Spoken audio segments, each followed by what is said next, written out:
Hey, how's it going, everybody? JT here on behalf of the EV Mavericks DAO.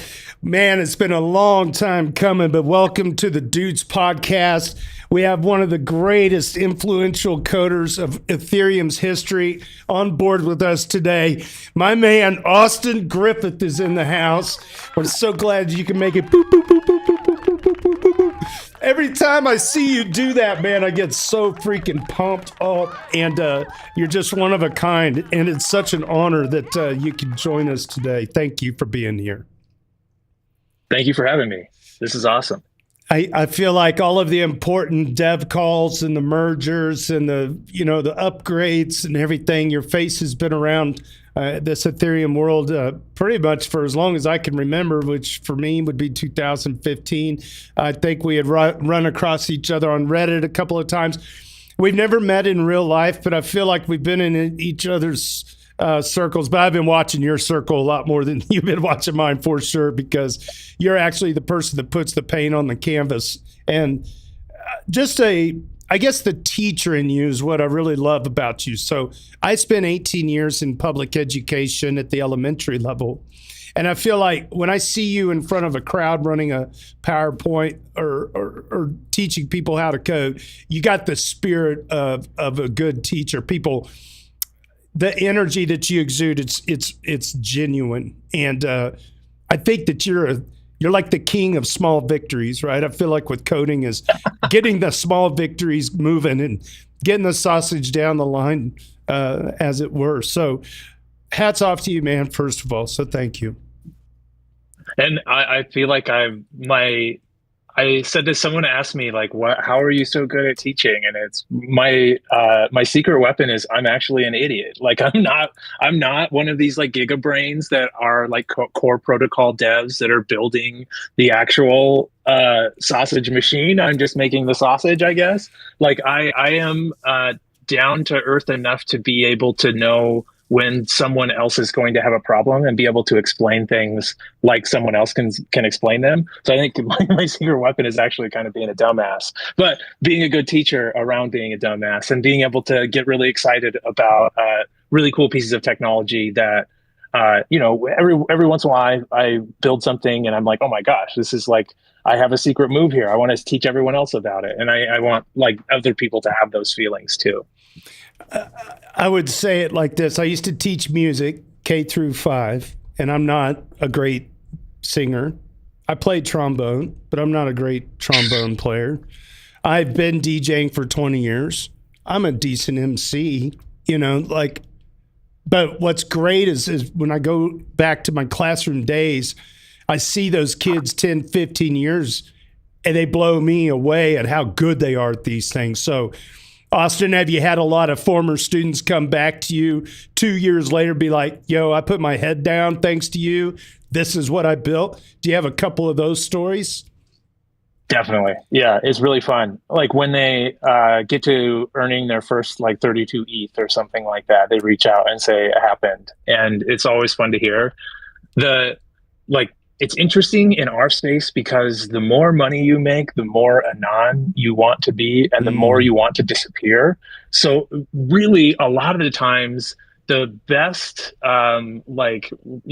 references I get back from people are like in person somewhere when I'm at some hackathon. Some dude that I've never even seen before comes up to me and they're like, hey, check it out. I built this and I made all of this. I made all this money. Thank you for those early days. And it's like, yes, thank you. Give me a hug.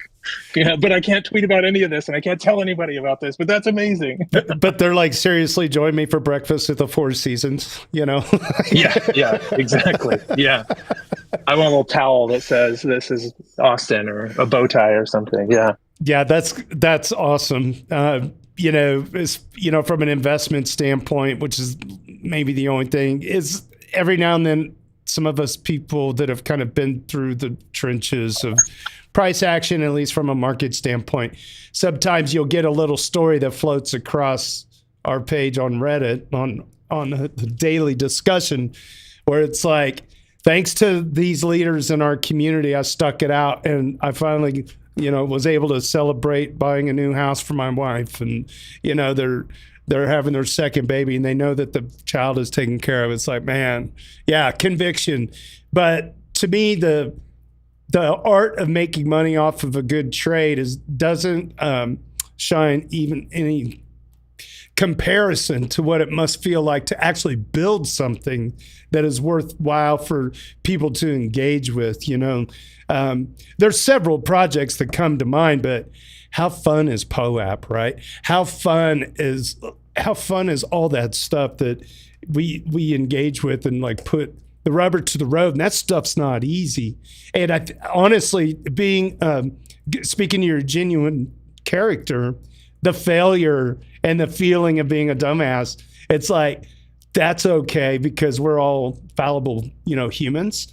And when you have students that are like learning from you, the best is when they point something out in a light. I'm sure that you've had this happen where it's like, oh, Austin, actually, you want to do this instead of that.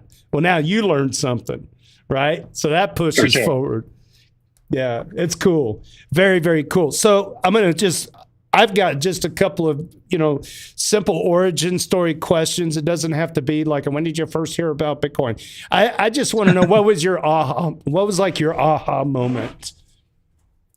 So I have been a coder for like 20 years. I've always been building stuff since like sixth grade or something. I've been coding. And so I know how to program and I know how to build things. And I love building things that people use. I built like a bunch of games on Facebook, and when Facebook had their before Zynga days, way before anything was there, I was like one of the first devs there, and I was deep down a Docker rabbit hole building like an infrastructure cloud platform when I first saw my first Ethereum smart contract, and just like seeing the smart contract and seeing it be this like chunk of code, but also see that it's like moving money around. Was like, like, and I give this aha moment every time. So I go talk to students all the time. If you go to tour.ethereum.org, you can sign up and I will come to your university virtually or in person. And the one thing I show them is the WETH contract. If you go, tour.ethereum.org, if you can pull it up. But one thing I show people is just like the WETH contract, because it's super simple code. It's like there's a deposit function, there's a withdraw function. Your money goes in and it keeps track of how much money goes in when you deposit. When you withdraw, it makes sure you have enough money to be able to withdraw that money. And then I say, okay, so this code makes sense to everyone, right? And everyone's like, yeah, this is stupid. There's like 2 lines of code. Everyone gets it.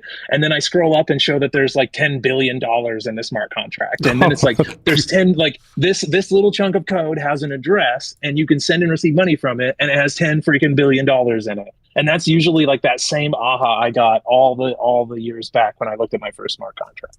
Okay, so one more time, tour.ethereum.org is a site you can go to, and you'll go to their university? Yeah. Well, it usually starts with a virtual, like we do a virtual session with their blockchain club or whatever.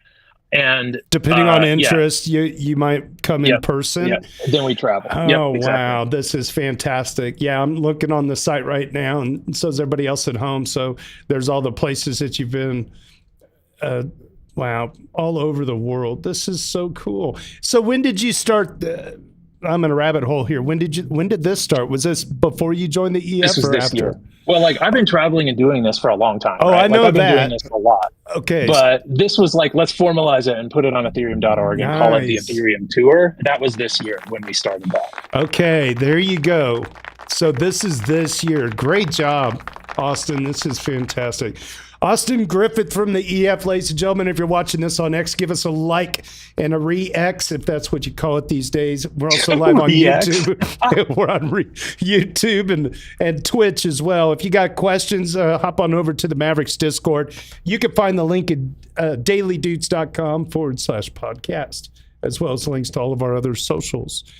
Okay, so yeah, you're really putting the rubber to the road here, and any university would be extremely lucky for you to come in person, as you've already done, like you said, in years past. That part I did know, because I remember just like I would see things come across at that time, Twitter or on Reddit. It's like Austin is out in the world, out in the wild, just making moves, and you hosted so many Zoom calls.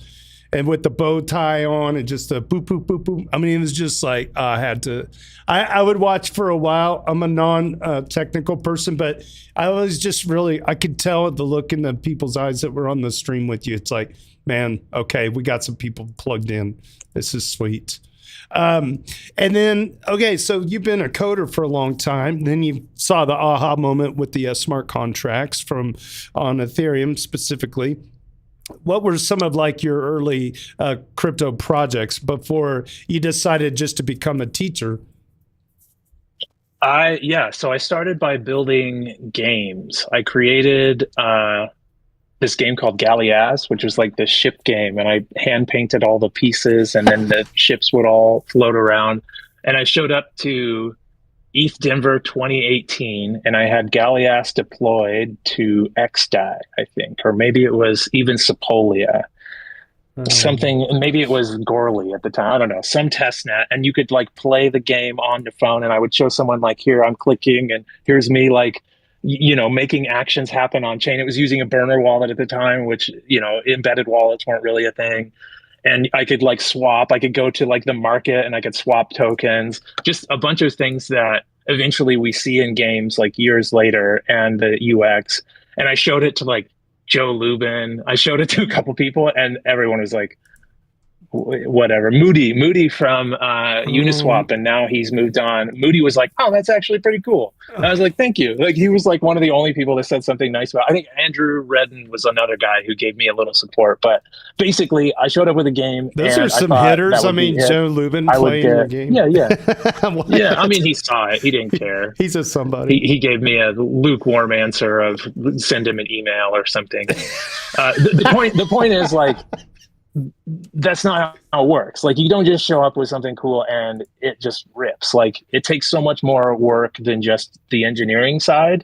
And I thought that I could just show up and it would rip. So I think that like there were lessons learned there, and those same lessons, like, I teach people all the time now. It's like, okay, you've been down a rabbit hole for 6 months. You haven't gotten any feedback from any users. You haven't thought about a marketing strategy or, putting this thing actually on chain and getting people to use it. Like, you've got to do that. You can't be down a rabbit hole in a silo. Yep. It's like how marketing and being heard and seen and felt, that is a trick. Well, and because crypto is accessible. Like, everyone is plugging their shit.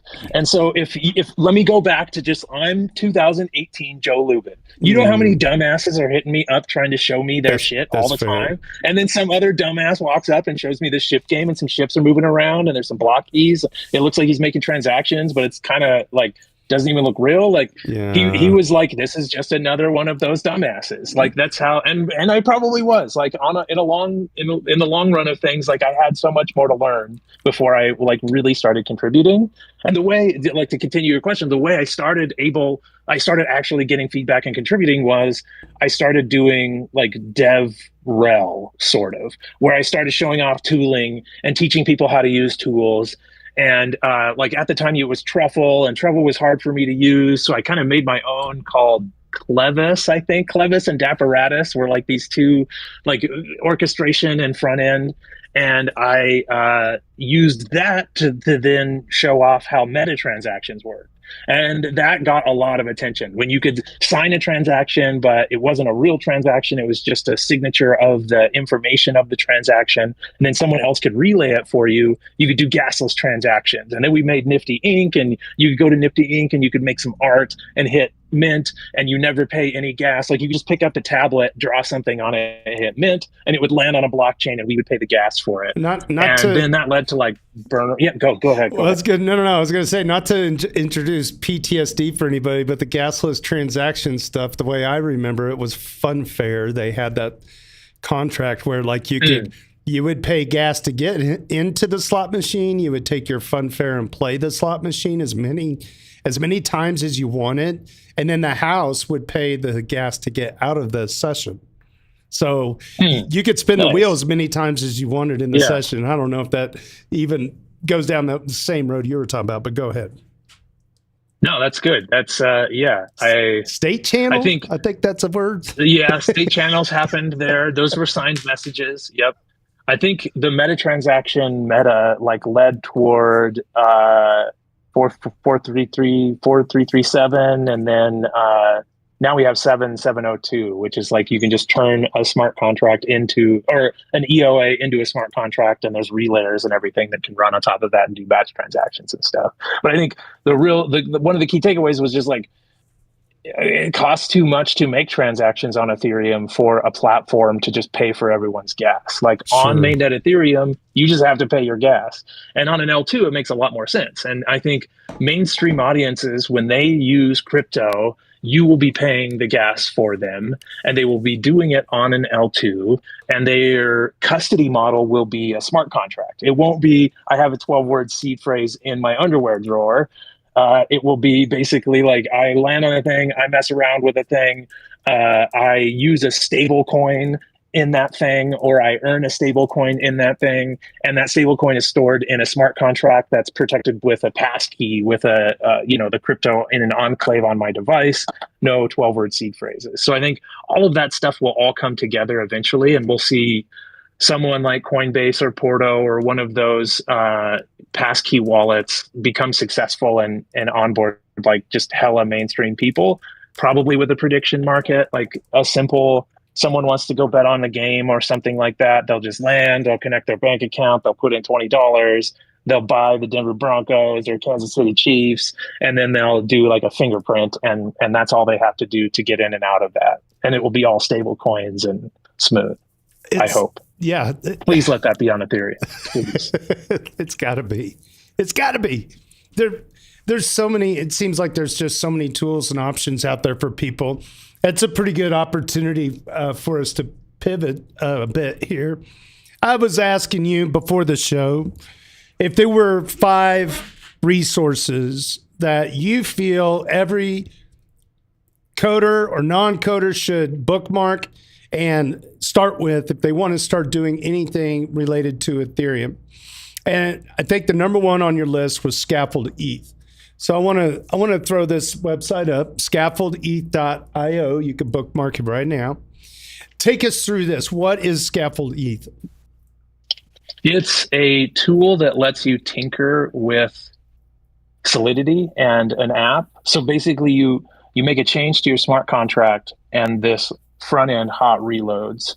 And so if I add a function or a storage slot to my smart contract, it shows up in my front end, and I can kind of push the button and kind of feel what it feels like. And doing. if it's a counter, right, and it's going to have an increment function, then a little button shows up in your front end that says increment, and you click that and you see the counter go up.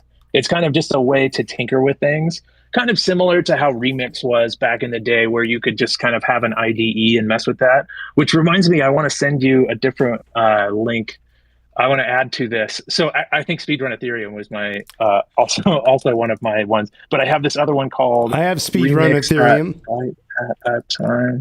Dev. I just added another link to that doc. Okay. If you want to grab it. Sorry, calling audible here. Oh, you do. Yeah, you do whatever you want. Yep. Let's see. See if that pulls up for you. So this is a Remix-like experience in the browser.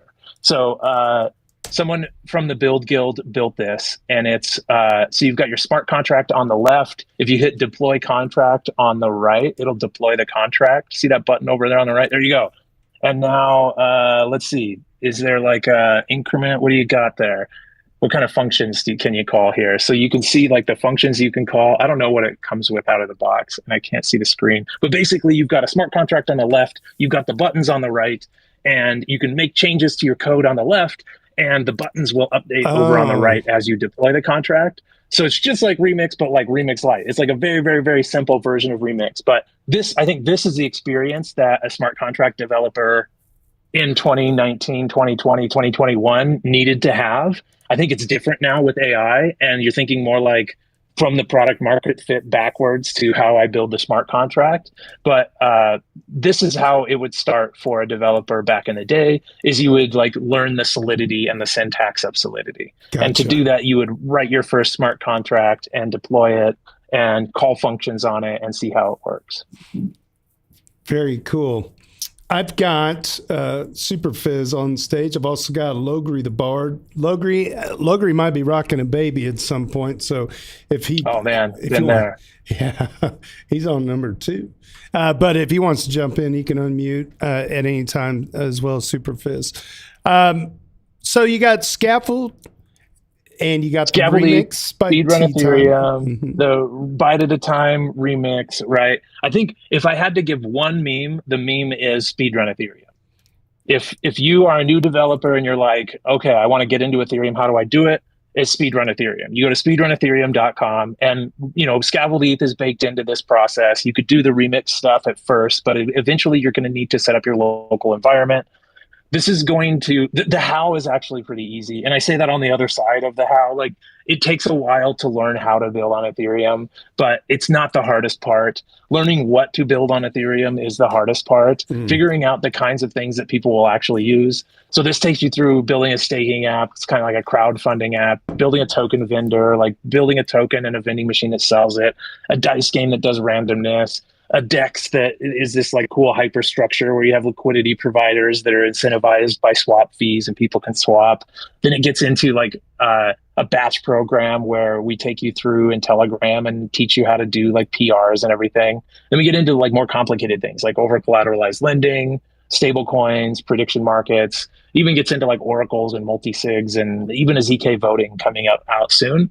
So it really is like this. What we discovered when I was doing like early DevRel of Ethereum is there's just this tour of duty you have to do. Wow. Once you learn how to build, you have to just go build a whole bunch of things. And Scaffold ETH was like the start of that, where it was like, this is this really nice, clean, you can have an environment where you can quickly build a smart contract with a front end and you can deploy apps quickly. It's kind of like a hackathon starter kit. If you're going to a hackathon, you can build and ship an app very quickly with Scaffold ETH.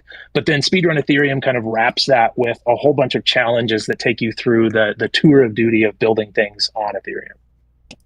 Excellent. I see down here. I saw Super Fizz maybe on mute there, maybe not.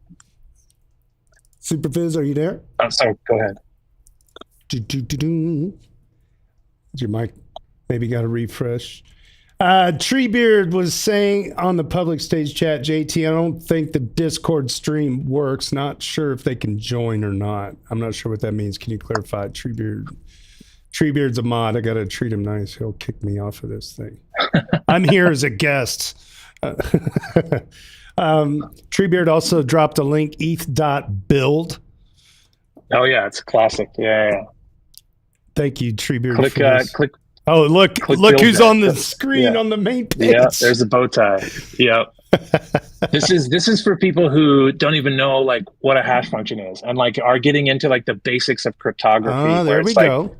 How a hash function works, how a key pair works, how you sign transactions.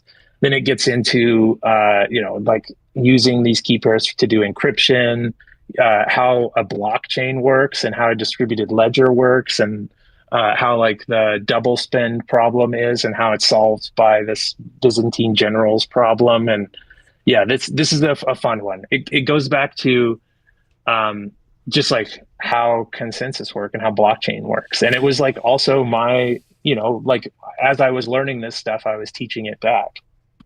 So it kind of reminds me of my journey getting in. I'm going to bookmark this because I've been asked to come to a local high school and talk about cryptocurrency. And I'm just going to skip all cryptos and just go straight to Ethereum because I'm a snob and I can. And I want to, I know that there's some kids in that room that might take this website and really make use of it because the basics they're great for everybody. Yeah, scroll up to the top. It'll take a little bit to load. But if you scroll up to the top and click the build button there, right there on the left, yeah, it'll take a minute to load because it's a pretty heavy thing. But now you've got like this environment. You can kind of drag around, and if you hit the little button to generate a key pair, there's like that button it says click me on the left of there a little bit. Okay. Yeah, click that. So right there, you're basically generating private keys. Wow. Yeah. And so it shows you how a mnemonic is generated. From the mnemonic, a private key is derived from that. The address is derived. And you can talk about when you want to create an account at your bank, you got to go to your bank and say, can I please have an account? When you want to create an account on Ethereum, you just generate a giant random number. And these mnemonics help with that. We basically hash a mnemonic and it's easier to remember.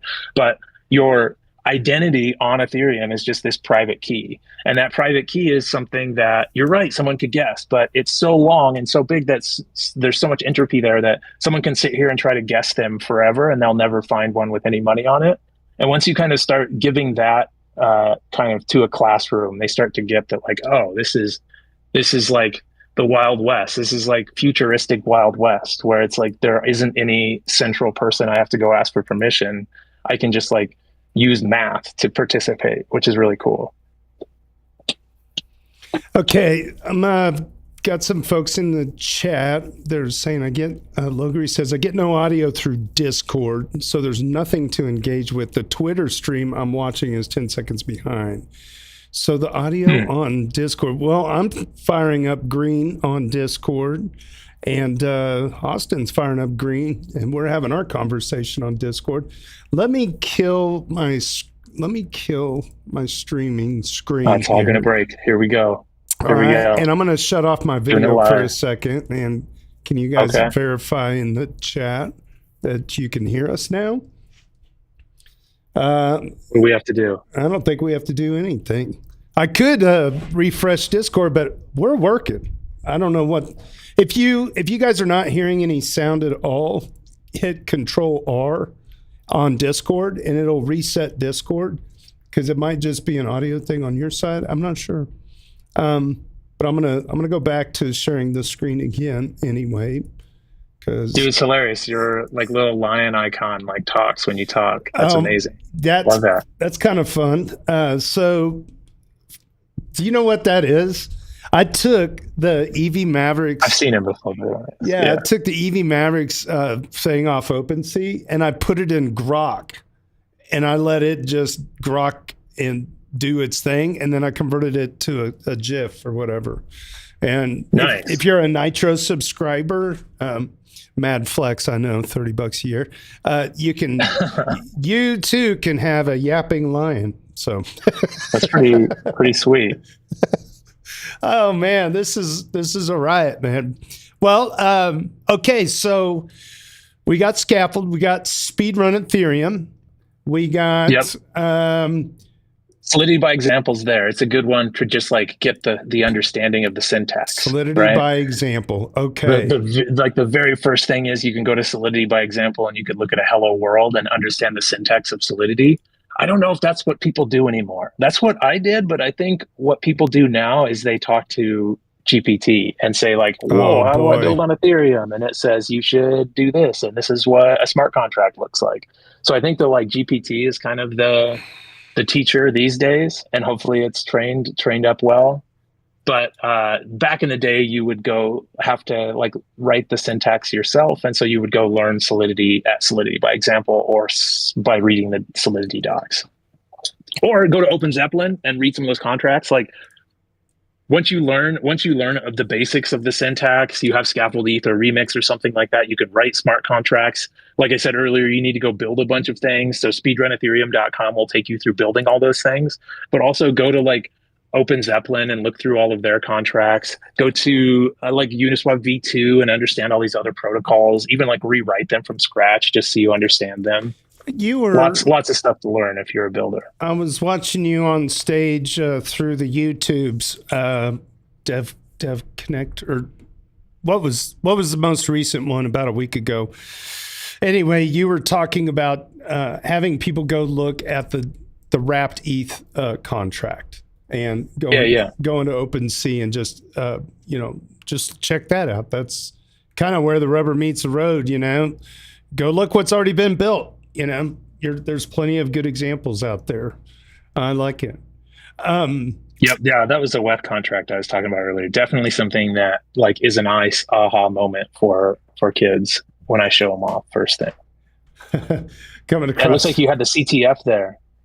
You had the looked like Space Invaders kind of thing. Yeah. So This is at DevConnect. We are going to have a CTF, and there's a lot of money to win, thousands of dollars in prizes. If you are a crack Solidity nerd, you should come show up. Last year, we did this at DevCon, and we got like 100 or so teams, and we gave out thousands of dollars. And it was a very hard challenge. It took them maybe 30 or 40 minutes to work through it. Like the best team, I think only like 10% of the teams finished. And we're going to make it a little bit harder this year. So we're going to be at DevConnect. Ooh, if you could do, here's another link. Our schedule at DevConnect is perfect. devconnect.biddlegiddle.com. That will take you to our schedule. We have a workshop room all week on the premise of DevConnect in the actual venue. You can go to the yellow pavilion, I think, and this is what we're going to have. So we'll have like, building your first app, but then stablecoins, prediction markets, ZK voting. Then we have like a mini app morning where we teach you how to build mini apps. Then we have the capture the flag. We have a students meet companies event. So lots of fun stuff at DevConnect, and you can get our schedule at devconnect.buildguild.com. Austin, how many people at the EF are helping you produce all this content and exposure? It's kind of weird. There's kind of blurred lines between EF and Build Guild, but Build Guild is kind of like my DAO, and no one, it's not like my DAO, right? But it is the DAO I founded. But there's about 10 members in that DAO, and there's probably 2 members in the EF. So there's actually like a DevAC team, which is me, and then I think Benji was recently added, and Elliot, who came from the EF, and that's the whole team. I think Rick Moo is on the payroll somehow. The guy who does Ethers.js, but I think from afar. And I think Sham is the academic secretariat, and I think maybe we have to pay him. But there's a small team, and really Elliot is the only guy to answer that question. Elliot's on here doing a talk. Philip from the Build Guild is doing a talk. Shiv from the Build Guild is doing a talk. A lot of this is orchestrated and built by Carlos, who's kind of like the CTO of the Build Guild. A bunch of people are doing talks that are not in the Build Guild, like Horsefacts from Farcaster and other folks within the ecosystem. The CTF was built by Carlos and Damu. So I got folks helping me for sure. That's good, because that's small team. It's a lot of work to produce like all these ideas to help incentivize engagement, and structuring competitions is always good, and making them really fun is the trick. So that's hats off to you. Superfizz, he says, ETH build is the shit. When I was playing with ETH build, I created some vanity keys and sent some ETH to them, and those funds were faithfully swept a few days later, just as I hoped they would be. Austin's tools deserve even more exposure. He's like, yeah, we asked Claude now. Hey, Claude, develop a fully featured CDP tool for me. It's true. Yeah. You can do that with Scaffold ETH too. So Scaffold ETH has a smart contract and a front end, and it has a cursor rules. So when you pull up Scaffold ETH, I one-shot apps for students where I'll do like build a voting app with a smart contract and a front end, and it will like Scaffold ETH will do that in one shot. So it's not that far away that we have like more complicated things, but you can make simple things in one shot with Scaffold ETH. Treebeard posted the token contract for wrapped Ether here. The WEF token. Yeah. How much money is that? If you scroll up there, it'll show you how much money is in it right now, but it's something like $9 billion. Okay, depends on the was price that of ETH. 2.17 to 8.4 right now. ETH is down. Yeah, ETH is down. I see the on-chain market 8.4 billion. Yeah. Yep. Yeah, look at all the commas there. That's a 3-comma club number. So when you show the code right there and you show the deposit and with the withdraw, it's like this very simple code in the contract. And then you scroll up and say this thing has an address, just like another human has an address, and any bot or script has an address. This thing has an address, and you can send money to it. And when you send money to it, it gets deposited, and you get a token back in return. And then you can return that token, and it has kept track of how much money you put in, and you can get your money back. It's really simple code, but there's $8.4 billion in it. And so that's kind of an exciting thing for a programmer. Like, you too can program money. That is something else, man. That is something else. Let's see. So scaffold, speed run, build guild, the games, solidity by example, and Cypher or move on to like Cypher Cypher and rare skills, right? This is kind of like after you know the syntax, after you've built a bunch of things, you kind of get to this new kind of pit of despair that is like, I know how to build smart contracts, but I can't get a job in Ethereum. You need to build a bunch of things, but you need to upgrade your skills. And so Cypherin and Rare Skills are two curriculums kind of beyond my curriculum that take you through even more things and get you more exposure to building in the decentralized world. All right. And Rare Skills. Rare Skills is the second one. There you go. You got to go learn tick math. Like, go learn tick math for Solidity V3. I was talking to Jeffrey from Rare Skills the other day, and he said something like, finance is math, or let's see, what did he say? Decentralized finance is just finance, and finance is just math. So you need to learn the math, I think is what he said. And these guys will teach you that. Like, you need to be good at math to build complicated DeFi protocols, and Rare Skills will teach you those things. And everything is free on Rare Skills. You can pay to have your hand held through it, but you can also do it all for free. And so if you're a math nerd, you should just go, you should speedrun Ethereum, you should build some things, but then you should go to Rare Skills and learn through their ZK book, and also learn through the Uniswap V3 like tick math. Excellent. This is all great guidance. I've got a couple of questions from Reddit. I want to make sure I get these in.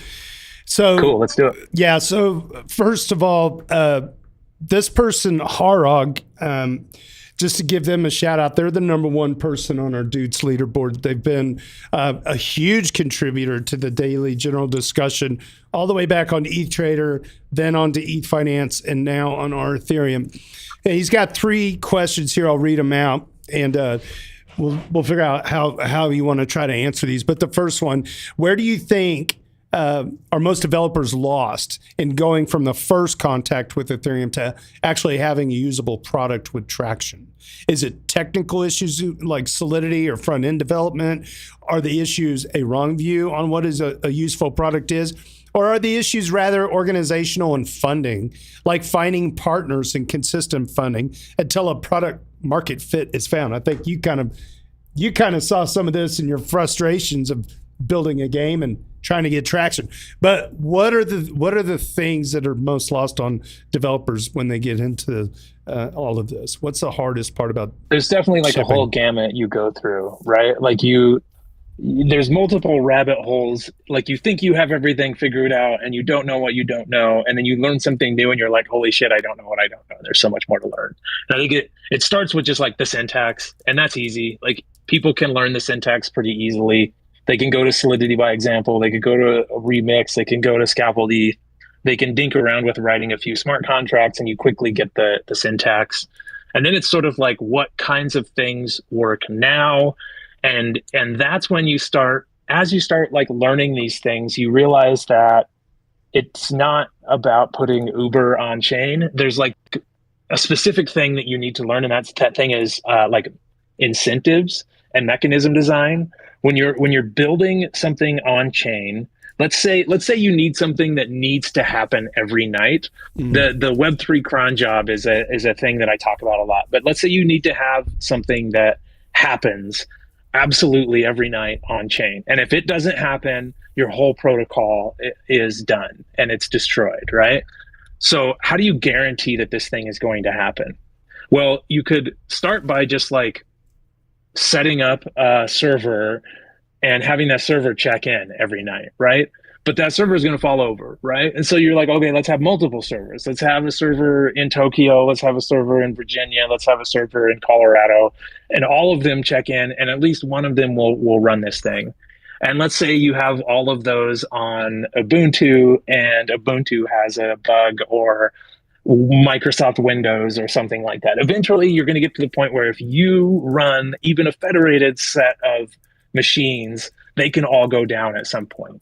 What you need is thousands of machines all over the world, all checking in. And to do that, you need to incentivize them. You need to build an incentive system where one person can check in.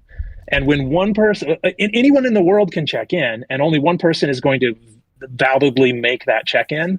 So basically, you write the rules that say anyone in the world can check in. And when they do, they get paid $100. And then it resets and no one else can check in after that until the next 24 hours. And this is really, really important. And then you write the code in a bunch of different languages and you give it to a whole bunch of different people. But the incentive is the important part. The fact that there's $100 up for grabs every night means thousands of machines all over the world on different operating systems, in different time zones, on different internet connections, all are going to be trying to get that $100. And that kind of a system is going to cause at least one of them to successfully check in and keep the system alive. And this is how everything from, keepers to even liquidation mechanisms in lending protocols work.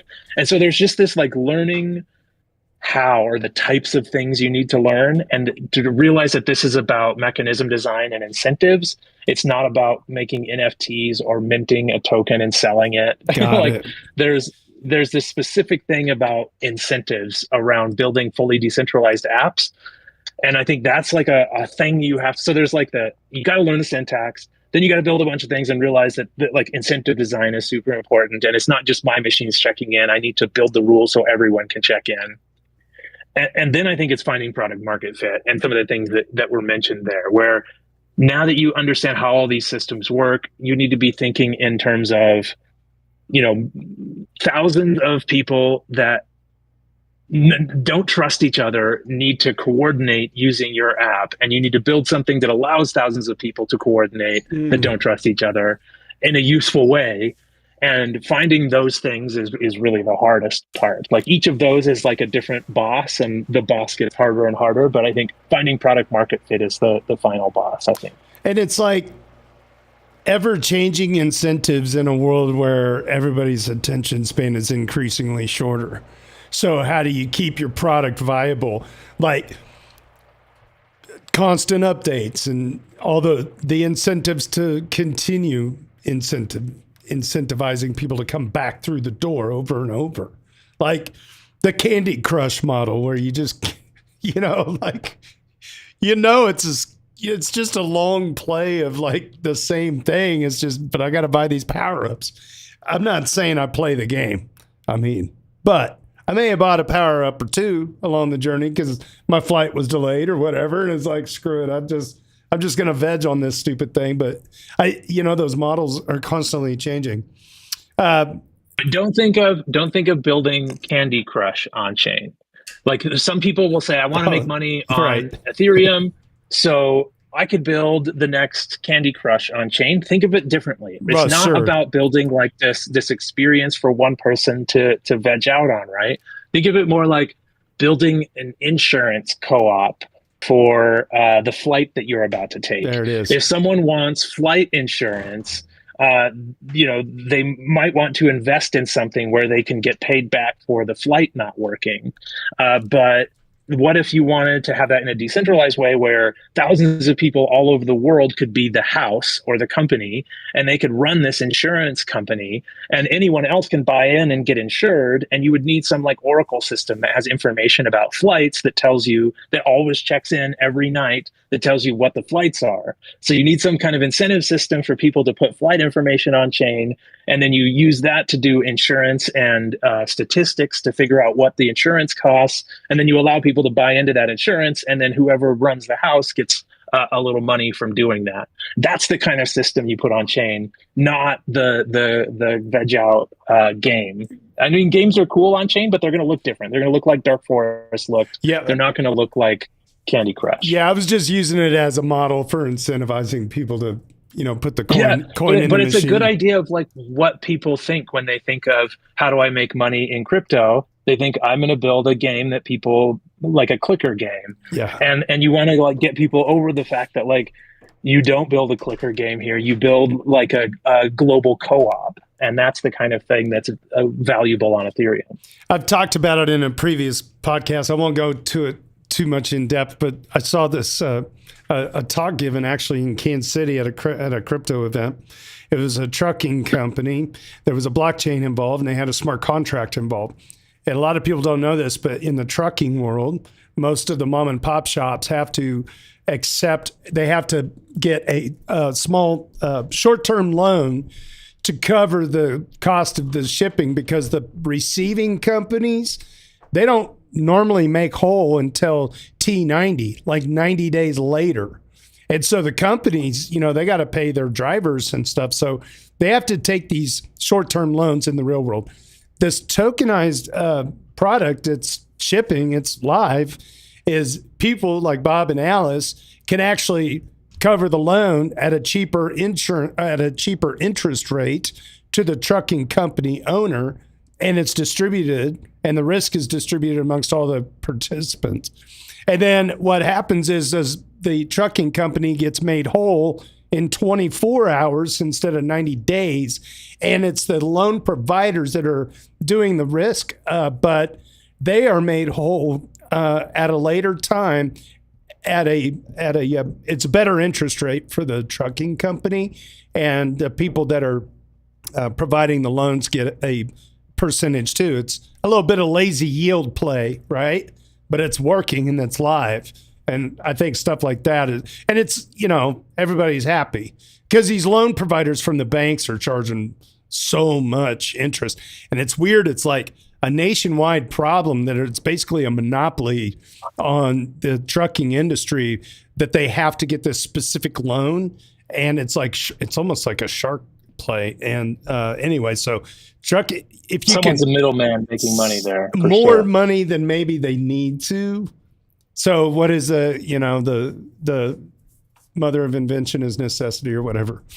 So I want to get to. Well, speaking of debt too, like debt is very important, and debt is very powerful. And probably the biggest user of debt is like the U.S. government. Like when a government wants to do some big project, they should just issue a token on Ethereum that represents that project, and people can buy that token, and then that money goes to doing that project and then pays back the token as the money flows in from taxes or whatever, right? Like issuing debt is what the government does, and that's how it operates. And then it raises taxes and pays off that debt.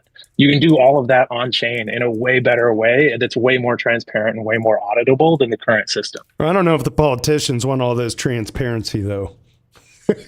Some of them do. Some of them do.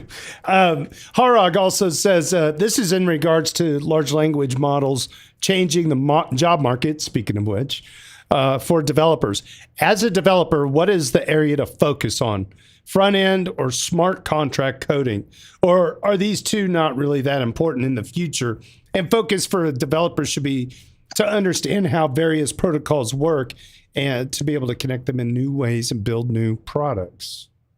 I think probably the second thing. Like front end and back end are things that will be done by an agent eventually. I think you want to like understand the smart contract in terms of how do these smart contracts work? How does a global co-op actually work? Why not Candy Crush, and why yes, a debt platform? Think you need to like build. That's what Speedrun Ethereum is all about, is like teaching you these things that actually have product market fit. So you need to like understand like the why of decentralization and what kinds of protocols work. And you want to build a lot of front end stuff just to play with it and get the feel for it and understand how it feels, right? You have used probably a lot of products in crypto that felt like the front end was built by a back end engineer, and it was clunky as hell, and it sucked, and things didn't work quite right. Like you need to get the front end solid too. But I think a lot of that will be helped by crypto, and it's more about the second thing of understanding the protocols and how they come together, and almost thinking of the experience you want the user to have, whether they get a loan or whatever else they do, and work backwards to what would a protocol do to be able to help everyone to coordinate in that way. So I think it's the second thing more than the first thing, especially with AI coming in. And finally, user C-Monkey off of Reddit. Shout out to C-Monkey. Austin you would dig this, cat. So out of our subreddit, we went to Hawaii as a group, a bunch of anonymous Redditors. We went to a place called HodlerCon, which was on in Hawaii. Sea Monkey brought his node with him and ran it in the hotel room. And I don't know, he's just a wonderful person, a very, very smart person. He builds all kinds of stuff, I'm certain. But his question is, and we already talked about eth.build. His question is there any hope for a source code update for eth.build? Oh man, I wish. I don't know. I don't have time to work on that anymore. Like with AI coming out, we're close to just being able to give it all of, here is the code from 2019. Here's ETH build. Here's what it looks like. Here's how it works. Like make a node library that looks like this and lets me plug in code. And then like we're close to having AI be able to do this, but I don't have time for it. I've tried this multiple times. Like I will pay someone $1,000 a month to go build this.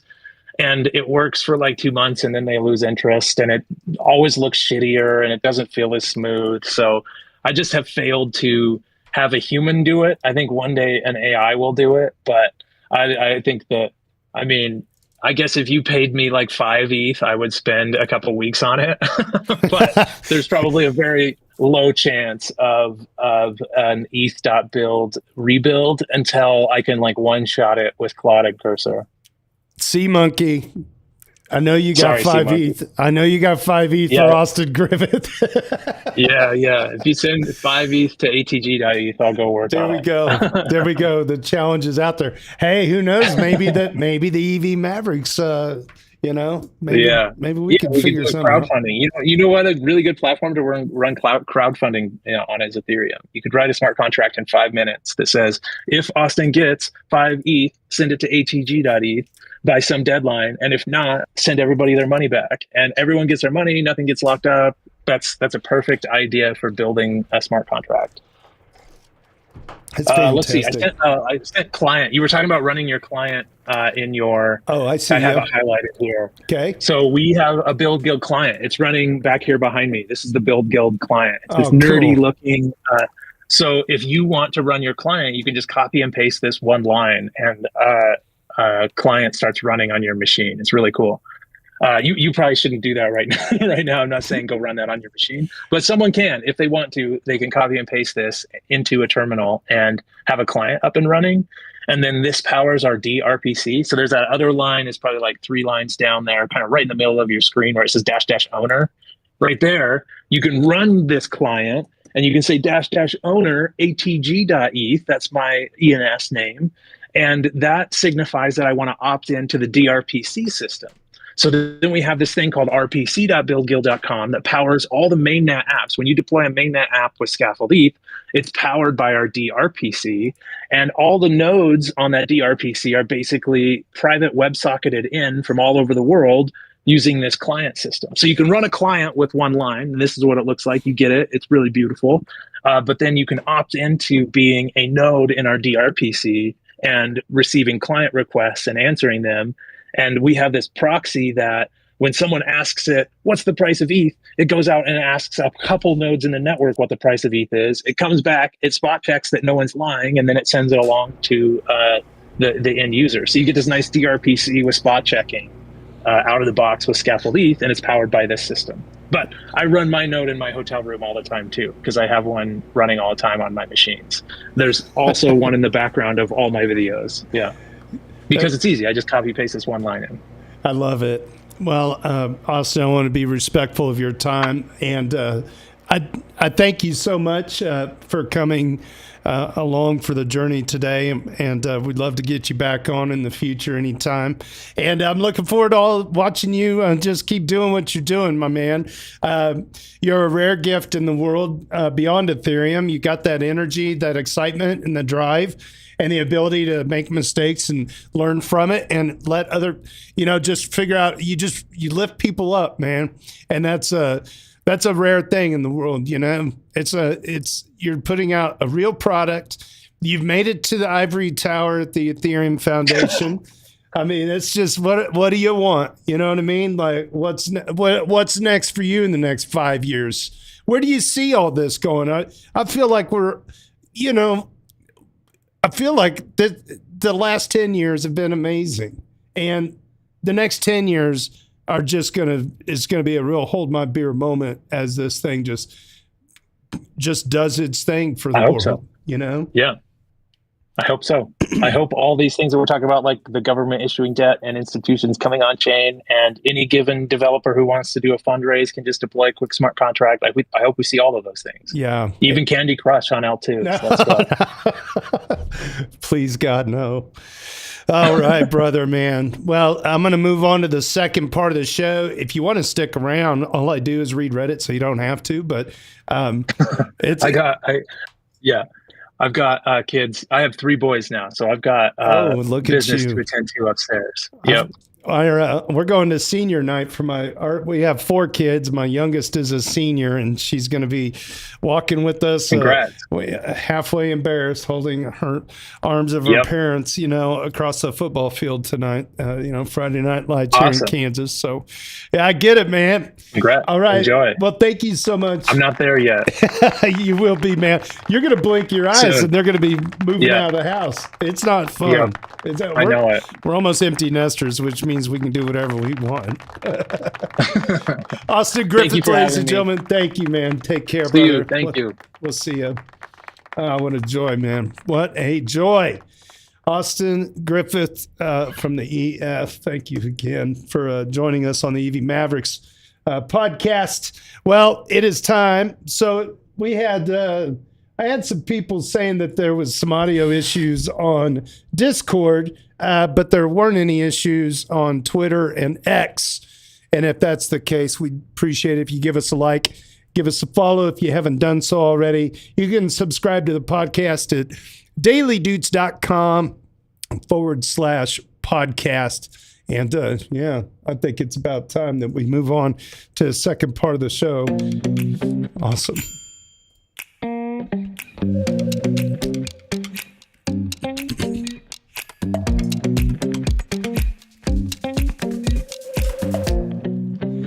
Excellent. Here we go. dailydoots.com. I'm going to refresh the page because my man Hani Abu has refreshed the site.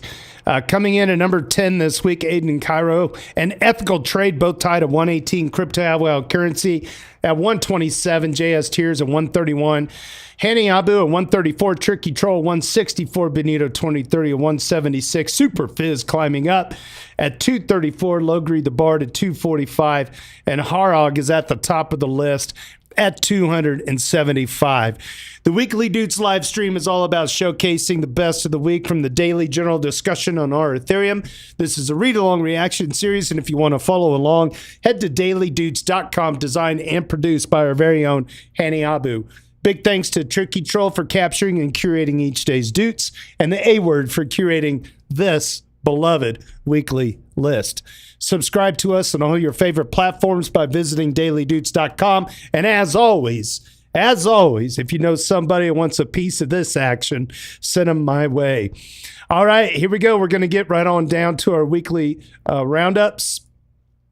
We've got some future guests. I'm not going to announce them today. I'm working on getting one particular person coming on to the show. I'll say she is one of my favorite people that I've been following that's not necessarily perfectly like crypto native, but she's a mover and a shaker and a big thanker to the crypto community. So it'll be interesting if I can get her to come on. That's all I'm going to say about it. It's not worth even trying to name drop it all until it's in the bag. Morning roundup, no leave 4512 chimes in. Ethereum altruistic theme 367 chimes in at 3,967. I think we slipped a bit there. Frank the Tank 0.0357 on the ratio. A weekly haiku courtesy of JS Tears. Post quantum ready, recovery already, market still sweaty. I want to add the line, Mom spaghetti. I don't think that's gonna go. All right. How does he do it, JS Tears? How do you do it? And our ship post of the week, because we always like to save the best for first, by user Dark Raiden. Let's see. This is a duder number one for the week. Got to be a duder number one. This would have probably came from today's Daily Doots, which I have not scored yet. So, Dark Rating, congrats on making it to the weekly Doots as a first-time duder. Our shitpost reads, well, don't even ask the question. The answer is yes, it's priced in. Think Amazon will beat the next earnings? That's already been priced in too. You work at the drive-thru for Mickey D's and found out that the burgers are made of human meat? That's priced in. You think insiders don't already know that? Come on, the market is an all-powerful, all-encompassing being that knows the very inner workings of your subconsciousness before you were even born.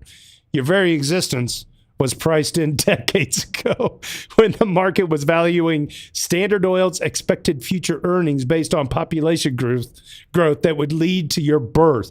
At what age you would get a car and how many times you would drive your car to work every week and how many times you take the bus or the train, etc.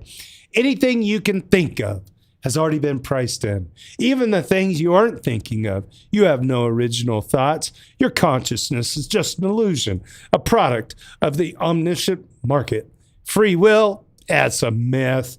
The market sees all, knows all, and there will be forever, from the beginning of time until the end of the universe. The market has already priced in the heat death of the universe, obviously. So please, before you make a post on Wall Street Bets, asking whether Apple has priced in EarPods 11 sales or whatever, know that it has already been priced in, and don't ask such a dumb effing question again. Oh my gosh.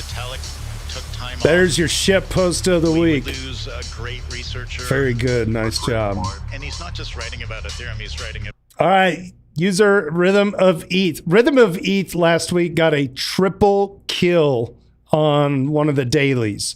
Duder number 76, about to be on the top 10 in just a matter of time, really. Rhythm of ETH makes it clear that the battle for institutions on public chains is not yet won. All right. That's a lot of words for this. Banks are getting their own private blockchains. They will all start as L1s. Some might decide to become L2s and L3s to Ethereum, so Swift is keeping that door open. We must avoid this constant genuflecting to TradFi. The incumbents are seeing the winds change and adapting, and they will haggle as much as possible. I think we already knew this. Swift is keeping all doors open. Unsurprisingly so, considering they have everything to lose if the Ethereum becomes the settlement layer that directly competes with them. They would never want to accelerate that process and instead have incentives to fragment the ecosystem. If the Ethereum-aligned thesis wins out, Linea provides an entry point to migrate most from L1s to L2s or L3s, when access to liquidity becomes an obvious need. Overall, this is a minor retreat of Swift as an incumbent by virtue of hedging the bet across options, and a win for Ethereum because it gets 1 foot through the door. It's way better than having a Swift as a confrontational player, and it probably signals that Swift is noticing that Ethereum has an edge in the current political and economic climates. And that is Rhythm of ETH. Great job. Nice. User Moscus11 notices something annoying from MetaMask, and user Edmund Egger, fellow moderator, explains a universal rule. Moscus11 is a duder number 26, and Edmund Edgar, fellow moderator, is a duder 40. Moscus11, today I learned that on MetaMask, you cannot remove your automatically created Solana wallet. All other networks and L1s can be removed. What the F? Edmund Egger replies, when a project adopts a non-free software license, all kinds of fuckery will follow. Always. It's universal. There's no exceptions.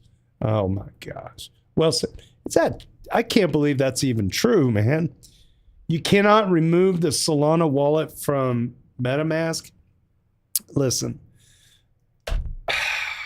I left MetaMask and went to Rabby, and I freaking don't know why it took me so long. I think it was mostly ignorance. But Logri the Bard, he's like, you should be using Rabby with your Lattice 1. He's right. I think you should too. MetaMask, you got to let people get rid of what they don't want. I'll say it again from Edmund Edgar. I love this. When a project adopts a non-free software license, all kind of fuckery will follow. It's universal. There's no exceptions. Non-free. Yeah. Makes sense. Okay, user OxyETH suspects that Trezor customer data may have been leaked. God dang it. Duder number 3, I use different email addresses for every platform that I register on. This helps me detect and filter data leaks and spam. Today, I received a spam email on the email address that I used to register at Trezor. Therefore, I'm afraid that either Trezor sold my data or had a leak. Edit. Looking at the Trezor forums, I see more people that are getting suspicious emails. Someone is posting about a fake firmware upgrade email. Night. If you have a Trezor, please do not click on any links that you are receiving through mail. Golly, that sucks. Yeah, here we go again. The data collection from these companies. Although, shout out Trezor, they are open source. I think they're a good actor in this space. That's unfortunate. I can't imagine they sold the data, but can't imagine they're leaking it somehow. User PA7X1, long timer, highlights the AWS outage and Ethereum's unstoppability. All right. PA7X1, let's see. This is the wrong link. Anyway, I'll read. Let's see this comment here. Okay. So somebody by the name of Lord Witness, Lord Witness on the R DevOps sub. Okay, I have a client running an entire system across platform failover. I don't see that this is related. Maybe I'm missing something. I'm just going to read what's written here. People are discovering that not even multi-cloud failover saved them from yesterday's AWS downtime. Oh, I see. Okay.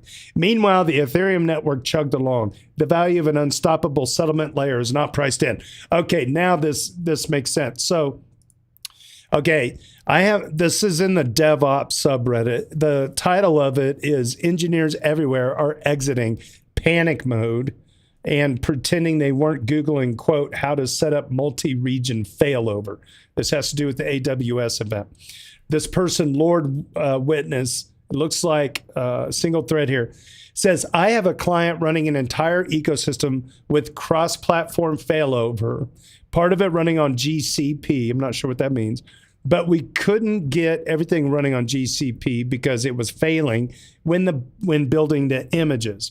We couldn't pull base images because even Docker Hub was having problems. Today I learned that a 100% failover system is almost a myth without spending almost double on DR failovers. Bingo. You know what else didn't have a problem during the outage? I saw it was Jasper the Friendly Ghost Rocket Pool, right? Like, Ethereum works. I love it. This is the long game here, right? This is the long game. Decentralize all this stuff. Those things won't happen. At least it's painfully expensive if they do to the perpetrator. Here we go. The Hans Gruber reflects on his time running testnet validators and encourages us to find a way to contribute and develop our skills. The Hans Gruber this week is a Duder number 38. After 2 years and a bunch of shenanigans, I executed... Oh, shenanigans. That deserves a... There you go. Shenanigans. I 86'd all of my assigned Haleski Genesis validators. All my Hootie validators are still chewing, though. Just keep chugging. So I've got that going for me. It's been real. It's been fun, but it ain't been real fun. There's something quite odd about working through a massive crisis that isn't actually one. That's what testnets are for, obviously. You still have this underlying sense of, quote, we need to fix this now, unquote. But the overall vibe is muted. Anyway, I'll take this little post to remind everyone that there is more to do in the ecosystem than just complain, yeah, or celebrate, about the price action, although I do my fair share of chart watching and leverage degen gambling. Well, get out there. Ask how you can contribute. Throw some of your time or your compute at something, and pick up a new skill. My Linux Fu, like Kung Fu, is an order of magnitude greater now than it was 2 years ago. And that translates into heaps of other marketable skills, not just in our little ecosystem, but the computer science software industry writ large. I'm looking at a major career change here in the coming weeks and months. And I can say that operating these validators and working through major problems with a small team of other rocket pool nerds remotely spread out across dozens of time zones gives me credibility in a field I never earned a degree in. And that's cool. Maybe it would be cool if ETH could stop effing around and get up to 10K, so maybe I wouldn't have to change careers.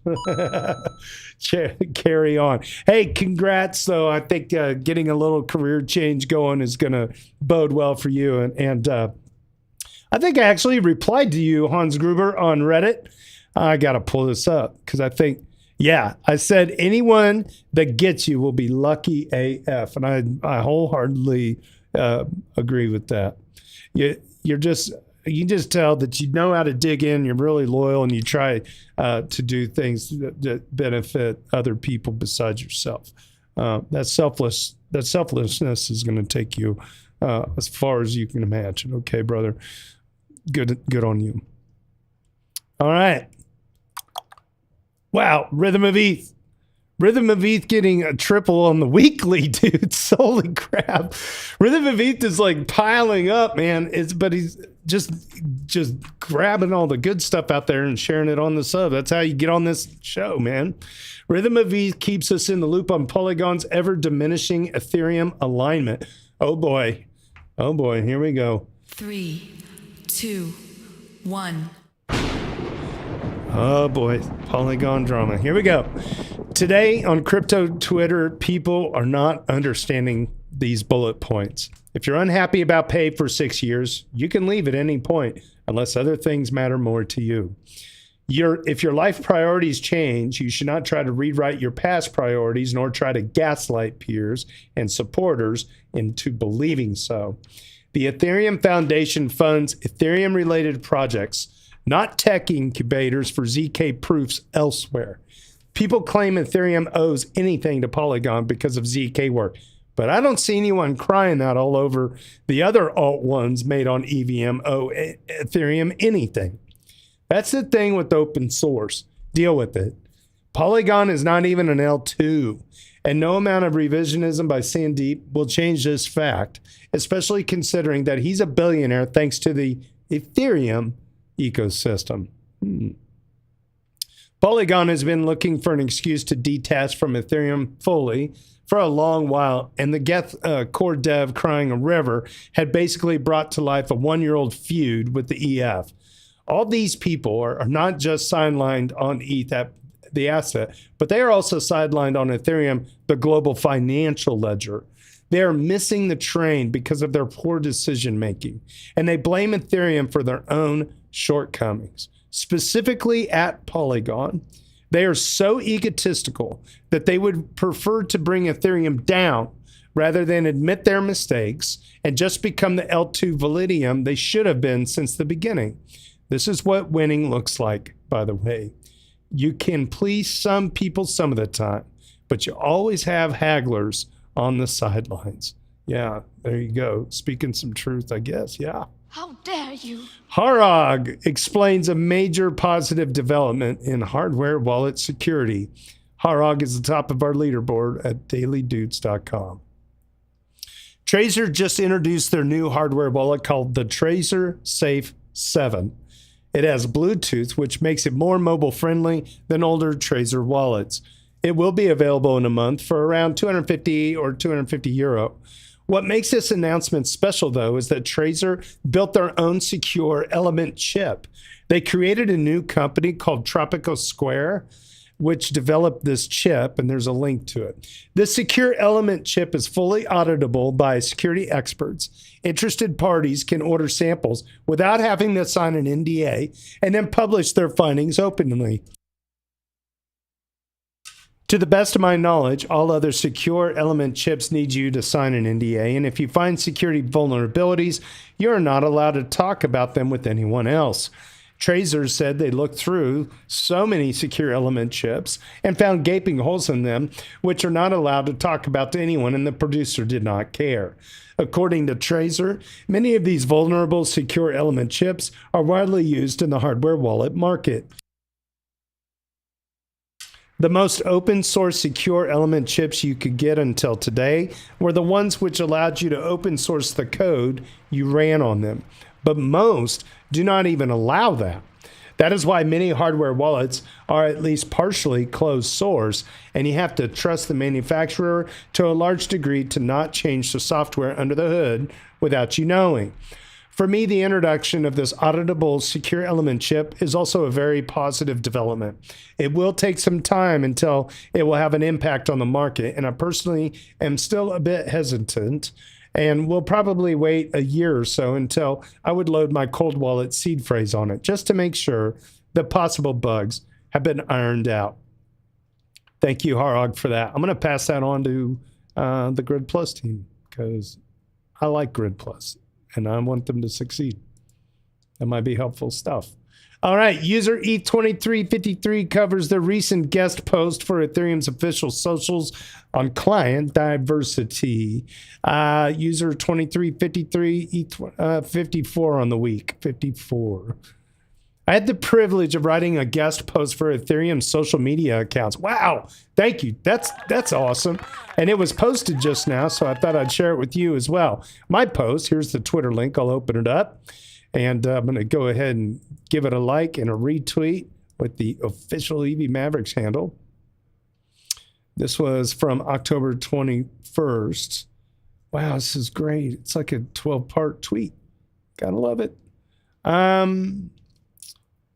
The Twitter link starts by introducing the concept of client diversity, one of the primary reasons for Ethereum's impressive track record of zero. That's right. Zero downtime. The main topic of the post, however, are the multi-node validator clients. I'm the maintainer of one such validator client called Vero, and there's a link to it here. This is Serenita.io.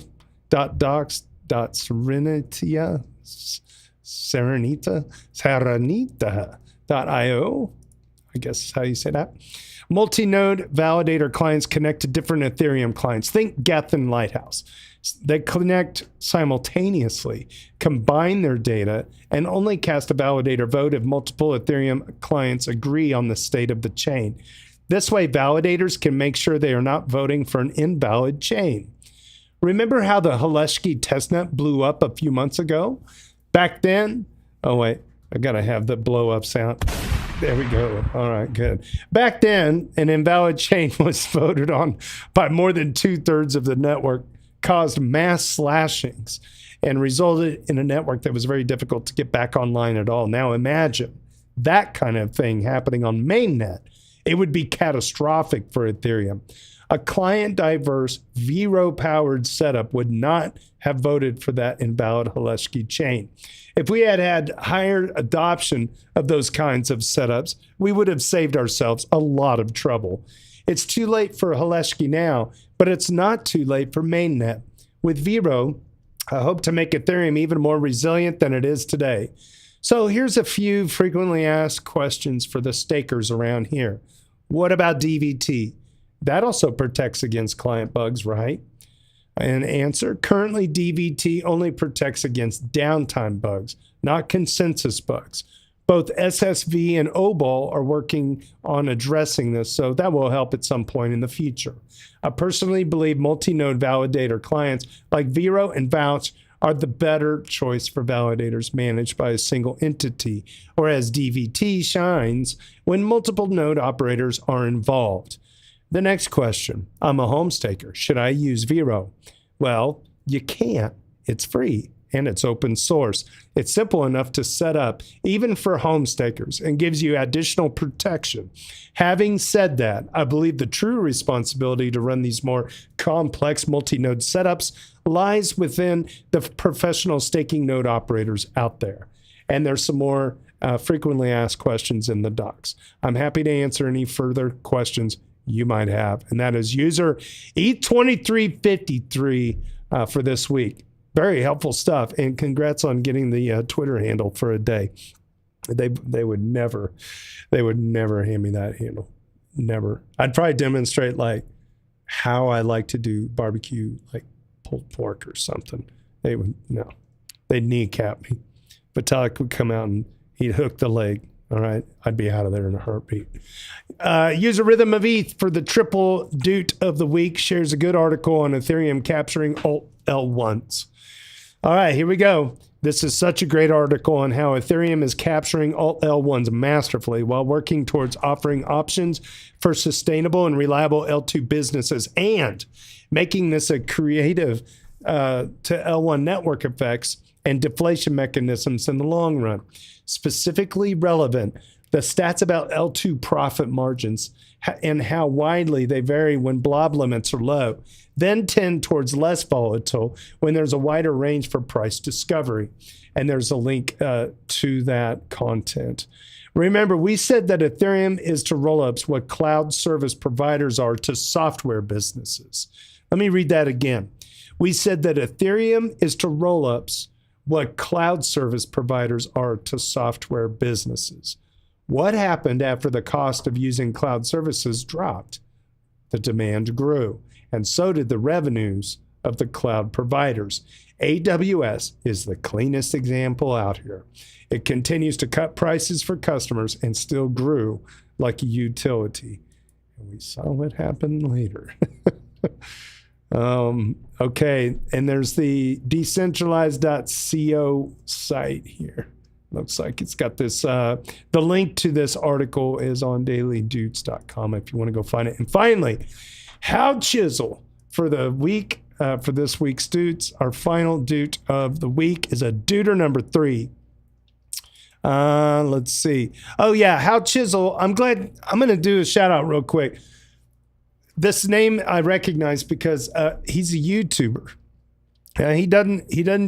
He's starting to like, he's a YouTuber, but he's participating in our daily discussions. And I'm going to pull up his YouTube channel because I want to make sure.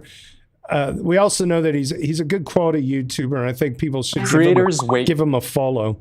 So How Chisel, it's 90 Seconds to Crypto is the name of his channel. Months, sometimes even years, to finally get paid for their content. I almost got paid instantly, and not into some holding account that the platform controls, straight into my wallet.